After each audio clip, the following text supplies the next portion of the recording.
All right, welcome to another episode of Medicine Mondays. I'm your truly Dr. Pierre, your favorite board certified internist, host of Medicine Mondays, host of The Real Physician Reacts.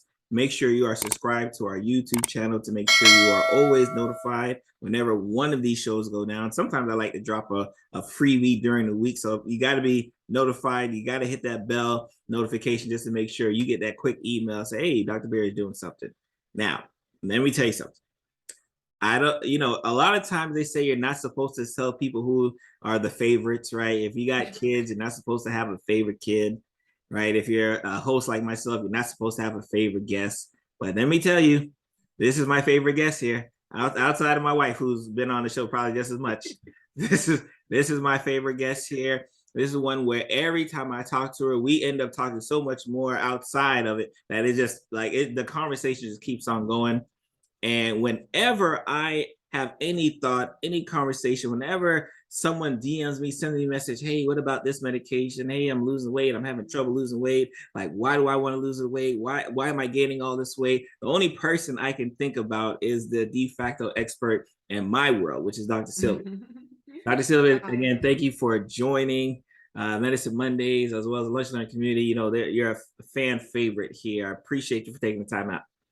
Thank you, Dr. Barry. The respect is mutual, the gratitude is mutual, and I feel the same about you. You are a pioneer in bringing this information to the people in ways that we can really understand. So anytime I can be here, thank you, and thank you just for all the support.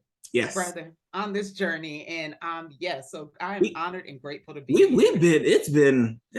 How long are we going on now? At least more than 5 years. Like that's what I was saying. It's definitely been this is pre-pandemic, y'all. This isn't a yeah. This 2017. We've been here.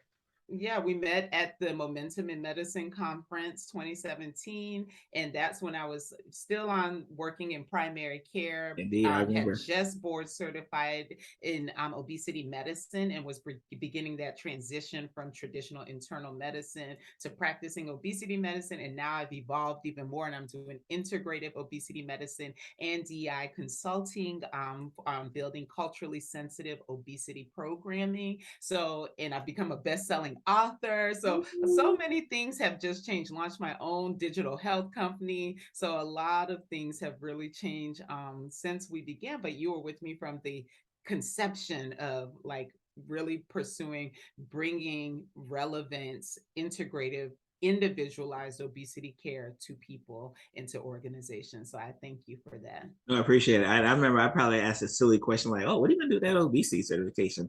Like I probably, I'm probably, oh, what do you do with that? And fast forward and just seeing the maturation, I'm like, okay, that was a dumb question, Barry. Like, no dumb question, because I think, like, to our point and what we're going to get into today, is people still ask me that, like, oh, obesity medicine, that's interesting. And I mean, one of the key things, I just got elected to the Obesity Medicine Association Board of Trustees.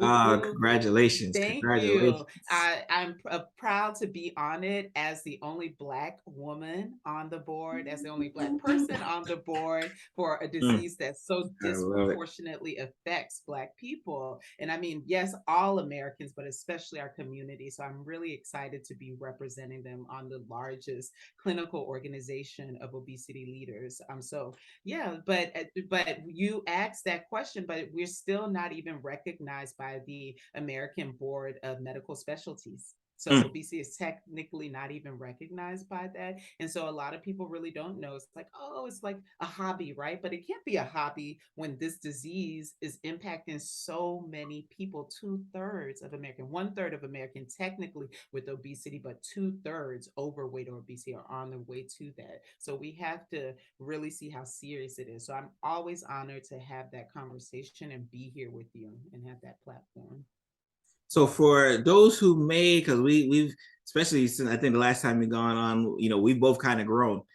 So those who may have like, what, I didn't know about this Dr. Sylvia. Who is Dr. Sylvia? Just so people can kind of get an idea of why I am so enamored with this amazing person across. And the guy that if you can't tell, like we are, it's all about embrace you. Like if you can't tell, best-selling author, right? Like this is what it's about. It's like tell people who is Dr. Sylvia and why is Dr. Pierre so enamored?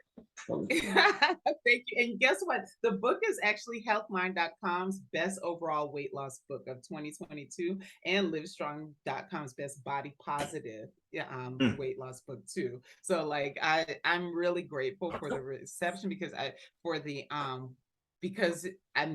wrote this while I was working on the COVID-19 front lines because I wanted everyone to be empowered with the tools they needed to make educated, informed, individualized decisions about your health and your wellness. So thank you so much for supporting that. All right, so who is Dr. Sylvia? This is such a philosophical question. Embrace you. You know, because as doctors, when we answer this, we always start with, well, I'm a double board certified integrative obesity specialist, wellness coach, and also best-selling author and an international speaker and philanthropist, right? This is how we start. But really at the core of who I am, it really is. I'm a child of God, and I believe that every person is made individually and uniquely. And when we try to put people into boxes, bad things happen. We have to allow for room for people to be treated individually. In medicine, that would translate into integrative medicine or precision-based medicine. And so I like to think of myself as an integrated, precision-based obesity specialist. And I particularly love talking about emotional wellness and emotional health, and not just what we eat or what we don't do, but why we don't do it. And so I really help people get to that core root so that they can develop the consistent habits and have the right tools to help them live lighter in their body, mind, and spirit for the rest of their life. And so that's like the nutshell of this big creative scientist, nerd, mom, doctor, runner, like that I am, like foodie, like all of it. But that's the nutshell of it. So I know, obviously from the title standpoint, right, we're going to be talking about some kind of weight loss myths, especially associated with medications. But we kind of talked earlier. I think a lot of times that foundational piece of how we even get to the point where we're having weight loss myths and weight loss medications is so important that I'd kind of like to start there on just the overall approach, especially from someone who is not only in the field but of the field. The people who can kind of visually see, the people who you're taking care of, and obviously kind of the expert, my favorite expert, right? Like I want to kind of start there before we kind of transition to kind of maybe like nitty gritty more specifics. Sure. And I love that you asked that question, Dr. Barry, because so often, when we're having the conversation about obesity medications, it all starts about, okay, what is the mechanism of action? What were the results of the RCT? All of those kind of questions.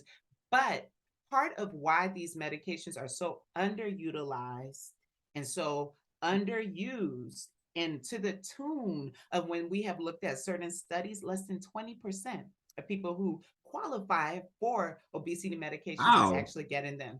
And it's even lower. That's wow. Okay, I didn't realize it was it's that low. bad. And even lower in our populations that need it the most, like people that look like you and me, where we have 57% of Black women who technically, under BMI standards, and we could have a whole talk, which we have, about the BMI, because that's part of the issue, right? But by BMI standards, Black women that qualifies is 57%. So, you have almost 2/3 of Black women who have obesity by those standards. And then for Black men, it's about 40%. So, and even that may be low because of when you make adjustments for that. So I think that, and those people are not getting the medications that they need. And that's not just because of bias, racial bias, weight bias, but it's also because of access to care. And a lot of these medications are not covered, right? So I know some of the docs that are listening, like, oh, yeah, this is well and good, but my patients can't afford it. They can't get these medications. And so that's some of the things that are the barriers to kind of us actually getting the care that people need. So I think it's important for us to like start with just kind of talking about some of the myths and everything, because the people that need it are not getting it. Wow. I mean, and I think those, especially for those who watch this or listen to that, I think those numbers are actually pretty staggering to think that it's, and clearly you have medications that we know have worked, especially when you go down to nitty gritty looking at the numbers. But like, if it's not getting to the people, like what does it matter? Yeah. I think a bit one of the biggest misconceptions, and I grew up with it, we are part of that eat less, move more movement, right? Calories in versus calories out. Weight concerns are a lifestyle choice. That person's lazy. That person's not doing enough. They're not addressing. I'm gonna go there. I see your face, but we have to talk about it from a real perspective because Yes. a lot of times I think that doctors and healthcare clinicians, we like to pretend that we're immune from these biases. But over and over, and all of us, not even like you, a lot of times it's so easy to look at the racial biases, but weight bias is actually the most common form of discrimination. And weight bias meaning that you have negative stereotypes or beliefs about someone based on their weight, may not necessarily be them having obesity, but it could even them being small, like just not seeing the data for what it is. So I think we have to talk about and call out those lies, because if we don't, then we will never be able to push past it and make sure that people get the tools they want. Like you said, we're under treating, but part of it is the belief, well, I just need to make you run more. You need to eat less. So because obesity was just recognized as a medical disease. Do you know what year, Dr. Barry? You probably know from my previous talks. Yes, yes. Oh, tell us, was Yeah, let me tell you, 2013. wow. I graduated med school in 2010. And so that means that we didn't even learn the science of it. And how this hit home for me is because I personally went on my own weight loss journey. So I was, your traditional overachiever, perfectionist, like went straight through college, med school, residency, chief year, and try to do everything to please everybody, get everything right, first generation American. And how I cope with that is I ate. And I ate a lot of sugar, especially on those long call nights and everything like that. And fortunately, I had the metabolism to kind of keep up with this.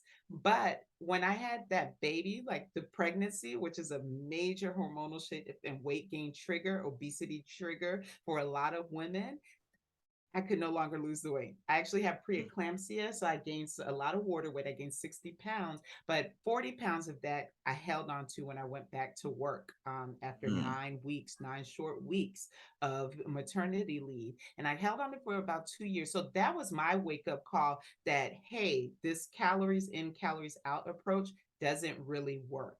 It really doesn't. And that's when I was doing my own personal research and learned that there was a whole field of obesity medicine out there, and learn the new science about obesity that is so much more than calories in versus calories out. Is energy in versus energy out. And there's a lot of hormonal mechanisms. There's a beautiful study, like I still look at that graph. Look, I'm such a nerd. I like, ooh, intellectually massage it. Ooh, it's so Yes. good. Like it's from 2012, and it showed the neuroendocrine pathways of obesity and like what gets disrupted. So a lot of the things that we are manipulating in the medication, so the GLP-1s, right? That's where it talked about GLP-1. It talked about leptin and ghrelin and all these insulin, all these hormones that get disrupted in the disease state of obesity.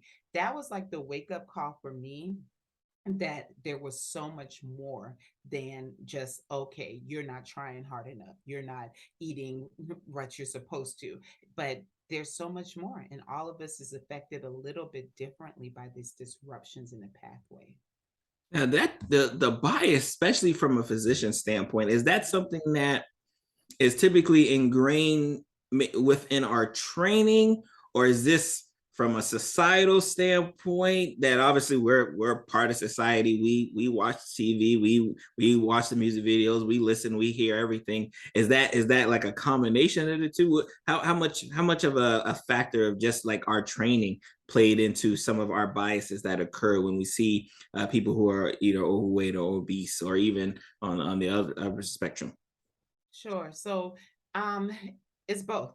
I say, if it's a multiple choice test, I say all of the above. I Both. answer all of the above. Because we come to medical school as humans, right? With our own biases, with everything. I do annually, I volunteer and help with with my alma mater, George Washington University. They had a clinician back to school, and we talk to the second year med students. They take the Harvard the weight implicit bias test, which I recommend. It's free. I recommend any clinician take it. They take it to address their own biases, and then we talk through it and we share some of the data of it. But most of the doctors, we carry the biases that we came in with, and then a lot of them are reinforced in training. I don't think anyone explicitly, yes, sometimes you still might hear comments made towards people with obesity. Like, even using the term obese technically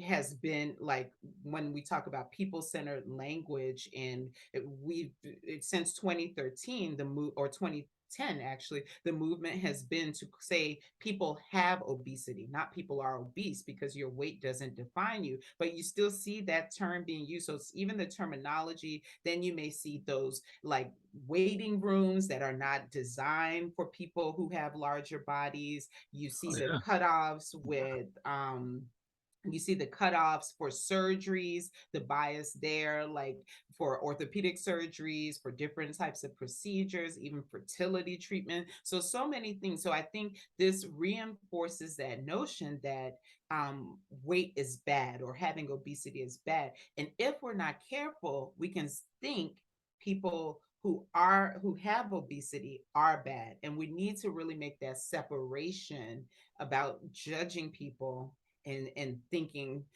placing that judgment on them, apart from to recognizing, just like people have hypertension, people have diabetes, close cousin, all these insulin resistant pathway, inflammation pathway related diseases, that obesity itself is a medical condition and a disease that affects people, not that they're choosing to have obesity per se. Right. Because most of us, like, I like to joke, I have this friend, she's been the same size since I met her, our whole life. Ball had kids, everything. She's been the same size, right? That girl, she can eat a bag of Cheetos and look like this. I eat a bag of Cheetos, I look like this. You know what I'm saying? Like, our metabolism, everything is different. And so you can't, and I know how much work I have to do to maintain myself at a happy, healthy weight. But for some people, there's not that much work. So I think being careful that we recognize that the foods, the environment, that our life stresses, the mental, it affects every body individual a little bit different. And that can trigger fat storage and having weight storage. And so I think that's where understanding the bias, the implicit bias, and then also marrying that with understanding the physiology and the science is really important. Because once you are clear on both of those things as a clinician, that empowers you to make evidence-based decisions instead of judgment-based decisions, or feeling-based decisions. I like feelings. I'm a feeling person. But we need to first understand the science. And then, yes, there's that gestalt and all of that we use. But yeah. It's so funny. Like, as you were saying that, I would, because I'm in a hospital, so like I've never seen someone say 44-year-old normal weight person with like it's always a quantifier, like, oh, this 44 obese person, because now them being obese is something that I need to like have my senses heightened for, like some danger is around the corner because of that. Like as you were saying, I'm like, oh, you know what? That happens a lot. That's and it's interesting, and I love it, because with your framework of mind, because especially for a lot of, again, I'm obese, right? So a lot of people, right, this aspect of blame is significant, where they feel like, oh, I am the one, right, who is the reason why, like, I'm obese. And when we say, like, oh, the calories in, calories out, that again kind of pushes that, that emphasis of like, hey, you like all you gotta do is, taking less calories, and it kind of absolves us of any I don't want to say responsibility, but it kind of says like, hey, like I told him what to do. I'm not sure why the weight hasn't melted off yet.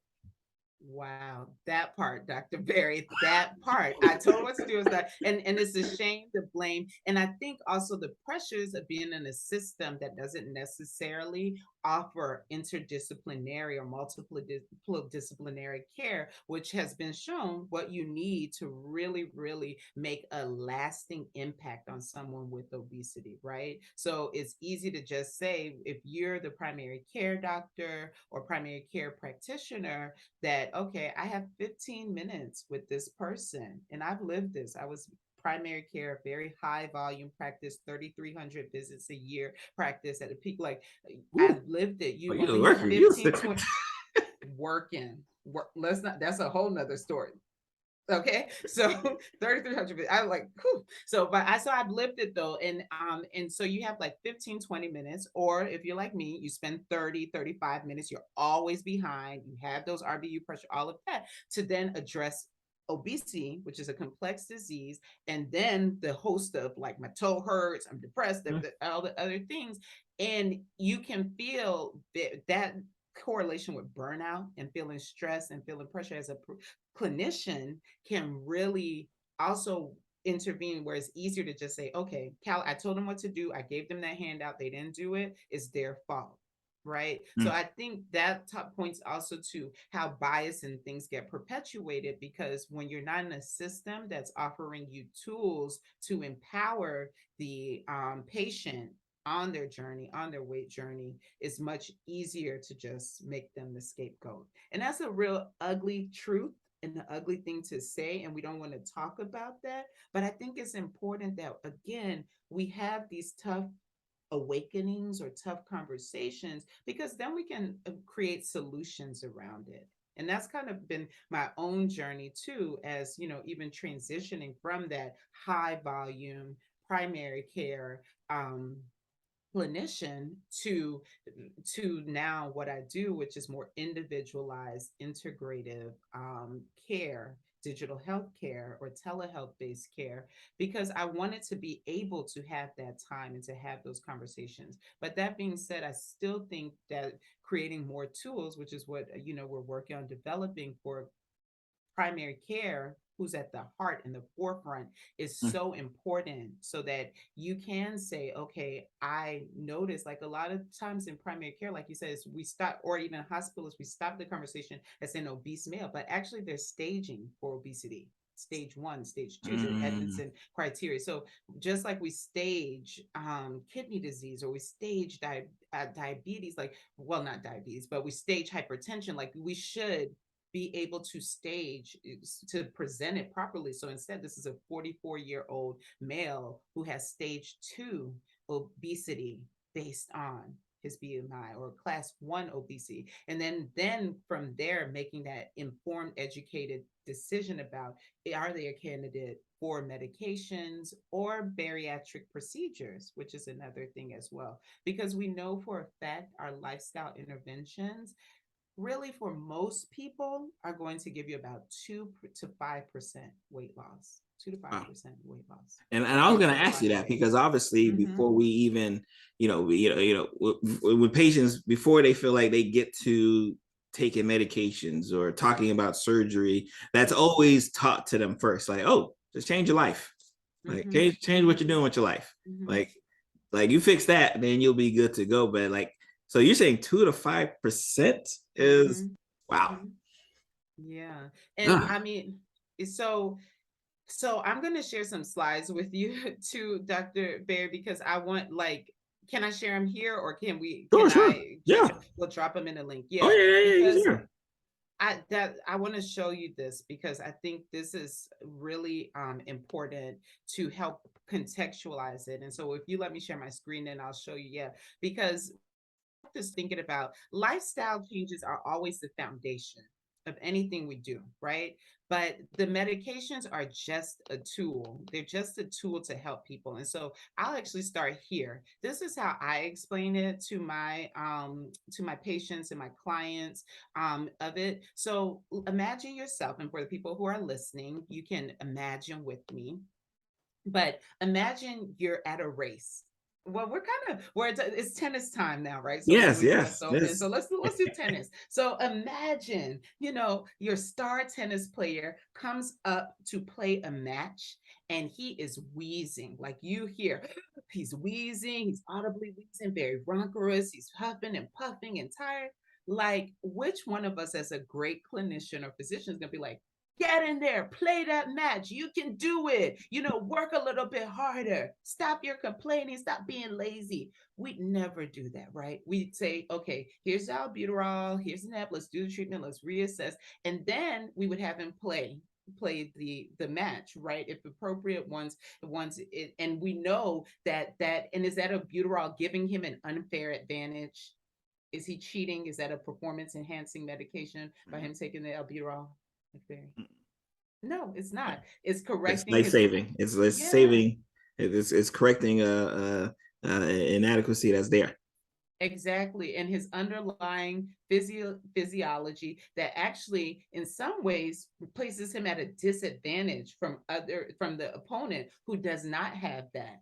And so that's the mindset that I take when I'm seeing someone with obesity or an obesity related medical condition, anything with insulin resistance, inflammation, everything. It's actually like they're starting the match wheezing, right? Or Mm. they're starting behind the starting line. Here, my little info, my little I, cartoon that I made, but no, I love this. they're starting behind the starting line. And all our medications, all our bariatric procedures are bringing them to the starting line. They're giving them a fair shot. They're giving them a fair match to play the lifestyle changes in the game, because their lifestyle changes are already starting behind the 8 ball if we're going to help them get to the finish line, which is to have their optimal health, optimal metabolic health at their individualized happy healthy weight. So what we are doing when we give obesity medications, and notice I did not say weight loss medications, because I think one of the biases that come in the treatment of obesity is thinking that it's only for weight loss, which we tend to think about weight loss more as something cosmetic, right? Somebody just want to do it because they want to look hot for the beach. They want to get into that, look good for that reunion. I just had my 20-year high school reunion. You want to be fly, like that's what we tend to think about it. That's how we tend to think about it when we just call it weight loss medication. But when we call it obesity medication, and the correct term is anti-obesity medication or AOM, I personally do not like AOM because I think already with the bias against obesity as a disease, when we say anti, people Right. start like getting in their mind. So I say obesity medications and treatments. But so when we call it that, recognizing that it's not just for the weight loss, which is just maybe a short-term goal, because a lot of times with my bariatric surgery patients in particular, anyone who's lost a significant amount of weight, like more than 20% of their total body weight, they may need like chronic treatment even after they're at their happy healthy weight. They may need chronic treatment because everything in your body is trying to get you to come back to that higher weight. Like we were made to be deep freezers of fats, not ovens. Right. We're not ovens with fat. We are deep I freezers. love that analogy. I Store the fat, okay? And when you lose your fat, your body wants it back. It's going to employ that ghrelin. It's going to make you leptin resistant. It's going to make you insulin resistant, all of those things to get your fat back.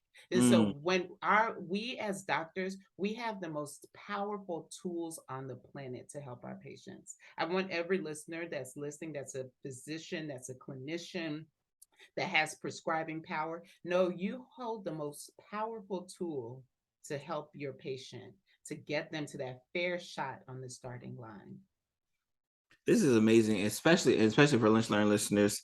Like just the visual picture of starting a race, like a quarter of a track behind everyone else, and assuming that any lifestyle change is going to get you to that starting point, like unless you're like a supersonic speed, like it's not going to happen. So I just love that. I mean, that visual picture alone says, okay, all right, like we've definitely been looking at that wrong, especially in regards to obesity and obese related medications and just treatment in that sphere. Yes. So thank you so much for saying that, Dr. Berry. And that's what I really want to get across. And I'm a nerd. I love the facts. I mean, even though I've been out of academics for many years now, I still read at least one journal article a day. I love it, and I would love to nerd out. We can go through the studies if we have time today. Will, but I really just wanted us at your Lunch and Learn committee, our Lunch and Learn community, to Yes. like really be able to address those biases. Like I honestly encourage everybody take the implicit weight bias test, because that's going to help you see, are there any blind areas that's keeping me from really being able to serve my patients, serve my population with the best tools available to them. I think that's the first step. Now, we need a lot of work to make sure that access to these medications is available to everyone. I've been for years, we've been doing the treat and reduce, lobbying and really advocating for the Treat and Reduce Obesity Act to pass, which is a act that's right now in Congress, where it would help Medicare would actually pay Mm. for obesity medications, or anti-obesity medications, if you will. And we know once Medicare pays for them, then Everybody we'll be pays. able to get coverage for all of them, because right now most of our medications are not covered. And I know that's a big Wow. barrier to a lot of people being to people receiving the treatment. But I think even where we do have power, where we do have control as prescribers, is even offering and even starting the conversation. And I know it's not all on us. There are biases to our patients have, because they too feed into that whole calories in, calories out myth. I'm just lazy. I'm not trying hard enough. And so they might say, oh, I don't want a medicine. I don't need a medicine, or those medicines are unsafe. And so we have to start the conversation early. And I think giving them visuals, such as we just discussed with this. And then the other visual that I really like is this obesity treatment pyramid, which was proposed by Dr. Angela Fitch at our Obesity Medicine Association conference in September 2021. I like this because I'm a visual learner, like it Mm-hmm. seems like, to Dr. Berry. And this is what I talk about when you see that when we look at lifestyle modification, and again, these are generalizations, right? Because we all know the people. I mean, I lost 60 Right. pounds like through lifestyle modification and interventions, right? But we have to understand that everyone is different, and that there's a whole system of factors that go in that's going to help people to be able to lose that amount of weight, if we're just talking lifestyle modification. So, but in general, 2 to 5% is what's expected with lifestyle modification. When you add prescriptive nutritional interventions, so that's going to be your meal replacement programs, the ones that are very structured, your BLCDs, very low calorie diets, things like that. That's 5 to 10% of total body weight loss. Your pharmacology, which is what we're talking about today, that's 10 to 20%. And some of the newer medications like Manjera or tirazepatide, sorry, those are going to be, you can even get more than that. And then endoscopic tools, so that be like your balloon, the Abra, things like that, those are going to be 10 to 20%. And then our granddaddy, big dad, I don't know what Oh you want to yes. call it, big baller, like, is bariatric surgery, and that's 30 to 40% of total body weight loss. And this is looking at a 1 year mark for this, or 52 weeks. So I think that it's important to keep this in mind when you see that person who has a significant amount of weight to lose. Now, we're talking about weight, but it's not just about the weight. I always want to bring home that point. Like, weight is a symptom of the underlying factors that go into somebody's health. And I think this is another bias or blind sight for people as well, because when we're only focusing on the weight, people are like, but I love myself, I look good, and I'm Embrace You MD, so Yes. I'm all about that. I feel like self-love has to be the foundation of any positive change that you make in your body. For too long, I grew up in diet culture. Since age of 15, I was calorie counting. I know the calories in any food. You just quiz me, Dr. Barry. I bet I can tell you the calorie count. And so I get it. I've tried so many diets in my lifetime, so I get it. So I want to free people from that diet mindset. And I do think you should love yourself and whatever. So let us be clear, though, that when, as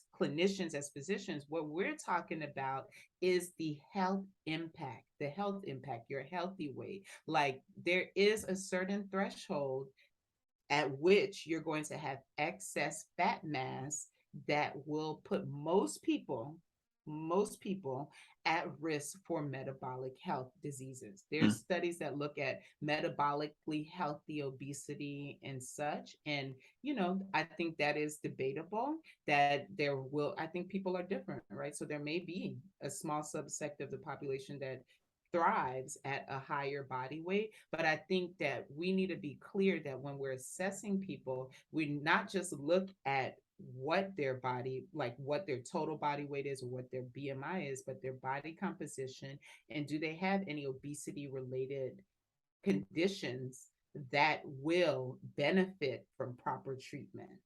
And So I'll that's why pause you there focus because you got on. me on my Sure, soapbox. no, I love it, and I think that's why when I hear you say, like, we're not talking about the weight loss, like the weight loss will be a byproduct, but like, no, it's because of all of these other ancillary, issues that we know that those who are obese have a higher risk of having. Now, again, if you're on the outlier, yes, outliers, we see you, we hear you, we got it, right? Like, we're like understanding that we're talking about a population. And we don't have the ability to just look at one or two people who may be able to get 40% off a lifestyle modification. We don't have that ability because we're forced to have to look at the community as a whole. So I do love that. Like, no, we're weight loss. Yes, all right, that happens, great, but like, it's not about that. So I definitely like just the repositioning of a mindset that you have going on. That's really, again, educating me even as we speak. And Dr. Sylvia, I would love for you to give like a blank survey and have physicians fill out what percentage they think surgery, pharmacology, lifestyle, like weight loss. Like, I'm pretty sure their numbers would be like, sir, like, you think lifestyle modification does what? Like, I'll be very interested to see something like that from just a physician survey. I think that would be pretty comical. Let's do it, Dr. Barry. I'm for it. You're the one with the institution connections. Let's go ahead and get that IRB and do this.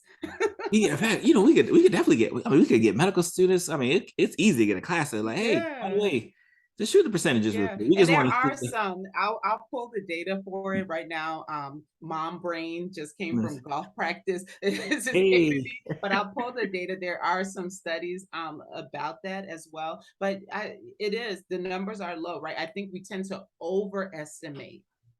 That's why I like showing this pyramid, because we tend to overestimate the power of lifestyle modifications, though many of us have not even been able to do it. We also, again, have to recognize, which another thing I can pull up, I talk about it in the book, is that the weight cycle, right? Like, anytime you lose weight and regain it, your body becomes more resistant to losing it the next time. So those lifestyle interventions, and I'm sure many of us can attest to this, what used to work doesn't work the way that it used to, because it's becoming more resistant. And I think that's important to understand too when we talk about prescribing medications, because that also argues for why someone who has tried and quote unquote failed, because we bring out the F word, right? They Ooh. failed Uh-oh. at their Uh-oh. lifestyle therapy. That's even more the intervention of why we need to support them with pharmacology or with bariatric procedures,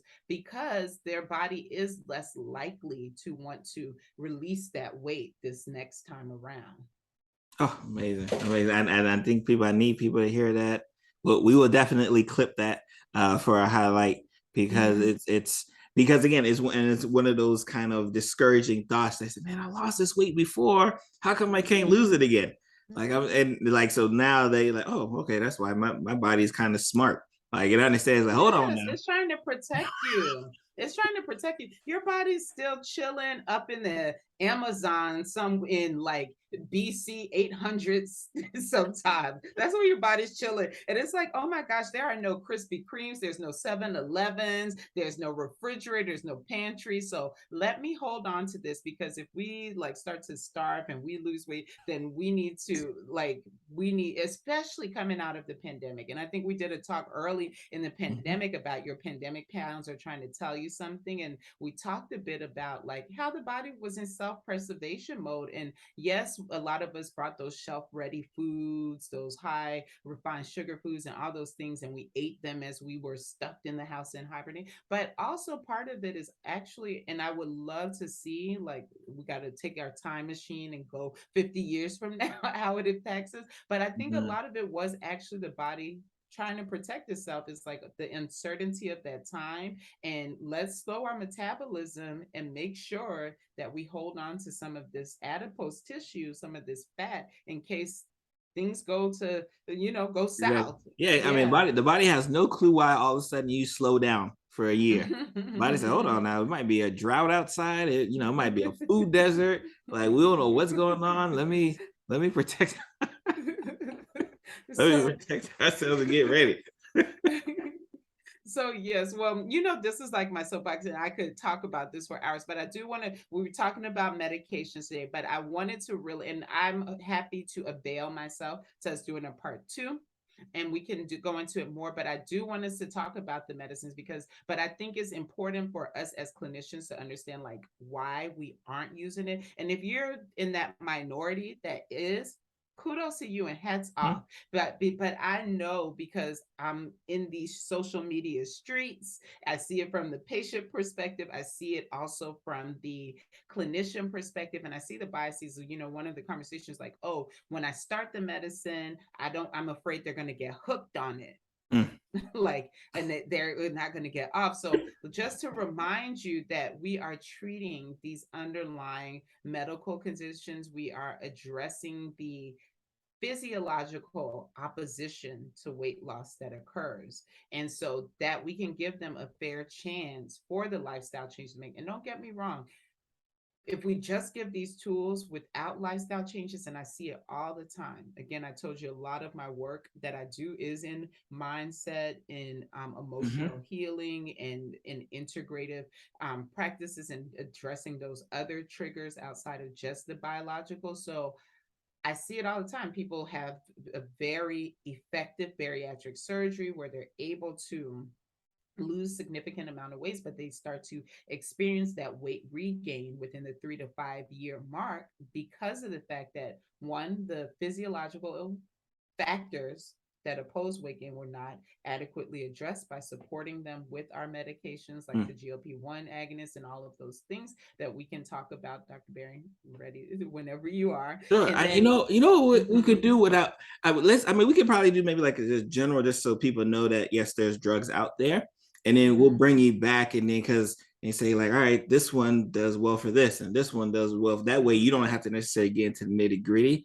But like, I don't know if you realize it, but you dropped such a significant bar when you said that we have to get over the physiological aspects of it, right? Because again, a lot of people again go back to mindset, think, all right, the weight loss or the lack of weight loss is all mental. Like, no, I'm just not thinking hard enough. Like, I don't want it, here, I don't want it bad enough. But like, when we understand, like, nah, there's like chemical reasons, right, why you can't lose the weight. Just like my cigarette smoker, right, can't just stop smoking cigarette. Like, again, I know lunch lane community, I know y'all got an outlier friend who's able to quit. Yes, and we always want to focus on that outlier, right? We always want to focus, and that's great because they're inspirational, they're aspirational. And again, as a feeling emotionally intelligent person, I'm all for it. I love a great comeback story, inspirational story. But let's be real and let's equip the masses with what they need to succeed, especially because we hold the key as clinicians. And I think if we as clinicians could understand the power of these medications in addressing the underlying physiology, and I pulled up that, New England Journal that I told you Hey, that I really like. hey. I pulled it up so you could see it. But if we could understand it, then we would be even greater advocates for our patients getting the care that they need. I think in this day and age, like if they were to not cover our diabetes medications, which yes, we see because a lot of these medications start out as diabetes medications because of the common pathways and physiology. Mm-hmm. But if we were to see that or hypertension or asthma, the example I gave, we would be in the streets. Like, but yet there's not enough of an outcry, and especially in our Black and brown communities, honestly. And I think part of it is, if I'm going to go there, just open up a Pandora's Oh, box, we're, is because we go there. We go there once a week.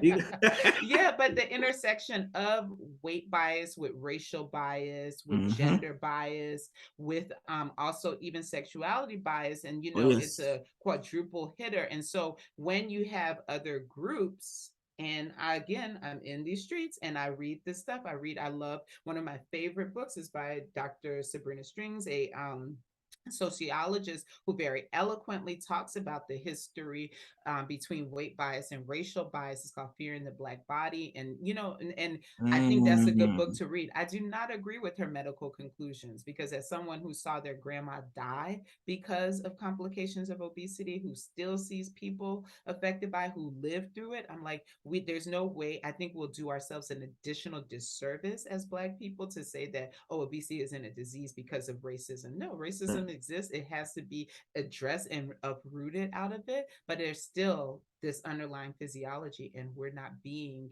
adequately treated for it. So we have to talk about it. I agree. I agree. I mean that's such an just amazing thought, just because it just hits home so many points. And then even when you look at this graph, especially legendary community podcast listeners, it's a graph that if you could just kind of see just how many hormones or just a different pathway of hormones that are related into whether you keep fat or not. Mm-hmm. Like there's not much mental exercise that you can do, right? When some of these pathways are not in equilibrium. Let's even take it even deeper. These pathways, notice that they're affecting the brain, right? So leptin, adiponectin. So leptin, leave it on the plate. That's your satisfaction hormone. Adiponectin, that's your fat hormone. So these are being like when this happens, your willpower, quote unquote, is being decreased Mm, by the interactions with these hormones to drive you to want to eat more. So that's why you're like, went on this diet and now all I can do is think about food. Now mm, I lost 20 pounds and now I just want more food. So the awareness of this is like, I'm a music lover. Miles Davis says you need to know the rules so that you can play the game, right? You need to know the rules so they can break them. So, like, we have to understand that these things are also being affected. Ghrelin levels, which is ghrelin, think hunger coming from the stomach. Those levels are going to go super high when you lose weight to make you want to eat more. And then we're not even talking about thyroid. We're not talking about right. cortisol in this graph that I'm showing. So all of that has an interplay. And it's not to say it cannot be done, y'all. I don't want anyone to lose hope. Don't lose hope. But it's just to say that it's a little bit more complicated than just telling somebody, go out there, eat less, move more. And if it's not working, you failed, you didn't do a good job. We need to equip them with tools to help address this physiology as well. And then, yes, do the behavioral. I do a lot of CBT in my practice, reframing, colloquially we'll call it mindset shifts. But a lot of that does help because we've developed these patterns addressing underlying trauma. That definitely, there's a huge intersection. Another book I really like, look, now I'm pulling out my books, but The Body Keeps a Score. This actually an MD, the ACE, or the Adverse Childhood Events quiz, this was developed in a weight loss clinic because Dr. Folletti, what he found, and Dr. Anda, what they found in their weight loss clinic is that people with severe obesity were more likely to regain the weight or fail treatment if they had significant traumatic events in childhood in their life. And so that's something I screen everybody for, because that does have to be addressed. Because even if I give them a GLP-1 or now a GLP-1 and a GDP, like it's not going to be GDNP is not going to be as effective if I don't add this underlying addressing the trauma. And so that's why I say it's a lot more complicated, but not to lose hope as clinicians, but just to recognize that, okay, I need more support, and how can we integrate that support into my treatment plan? I think it's perfect. And I think you're doing exactly what is needed, because such a significant amount of the population really just feels defeated. And now they hear someone say, wow, you know what? Like, okay, like it may not have been all me. Like maybe I wasn't 100% of the reason why I could not lose this weight. So I think, and that's why I love every time it's just watching you and just watching the stuff that you do, and just how, more importantly, the passion behind it, right? Especially we talked about this, especially in our field. There's a lot of doctors out here who don't necessarily have the passion behind what they're doing. And it becomes very evident when you see someone who has that passion. You're like, oh, this person's standing out. Like it's like a sore thumb versus everyone else who's like just kind of going through the motion. Thank you so much. Yeah, and again, so I guess you tell me, Dr. Berry, how much time we have, where we're going, and I, because I could keep going. Like, I have a whole course. I have let's a let's do this. Let's do this, because I think for that, I think that's so much for them, especially just from a, because like obviously to do what you need to do, you got to get the mindset shift ready, and then follow with the education. Let's stop there. We'll get a part 2 in that, and then we can go and deep dive with the medication and everything else. But I think you've knocked down so many myths just from our conversation today that's going to get people going, right? And if this makes someone say, you know what, okay, all right, I knew I wasn't tripping, let me go to my doctor, right? And say, hey, you know what, I've been failing. I realized that, you know what, I need some help, because some people probably didn't realize they needed to go to the doctor for help. And now I think just this shift alone is enough to say, all right, yeah, let me at least take the next step, because now like me failing just isn't the end all be all product. Like I'm starting the race a half a lead, half a mile behind, and I need to try to get up to the starting line. So let's do that. We'll do a part 2. Let's do a part 2. We love when you come here anyway, so it doesn't matter to us. Right. Let's do a part 2, and then we'll focus specifically on medication here, medication there. We may even tease to see if you got one favorite versus the other. I like that. I like that. So for those who, especially until we get to part 2, where can people find you? Where can people follow you? What is Dr. Sylvia working on? Because clearly she's amazing. So what is she working on? Well, thank you.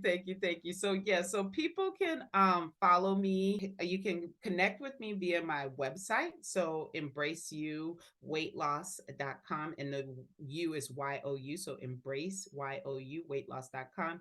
There I have a clarity quiz, because it's just a little quick five question quiz to really help you clarify, where do you need the most help on this journey? What's keeping you from being consistent in those changes that you want to make, those lifestyle changes that you're trying to make? You've started, you stopped, why can't you get this weight off and keep it off and live well? And I really like saying live lighter in your body, mind, spirit, because when you lose weight, it's not just physical, it also has to be mental and even spiritual as well. So I help you do all that. So go to embraceyouweightloss.com and take the clarity quiz. You can, and that will connect you with me directly. You'll hear about the newest things I have coming out. I'm going to tell Lunch and Learn community, I'm not sure when you're going to put this out, but launching on October 1st, and I'm declaring, we'll have that. We'll have that out. That was not an issue. We bump stuff. we bumping stuff out of the way.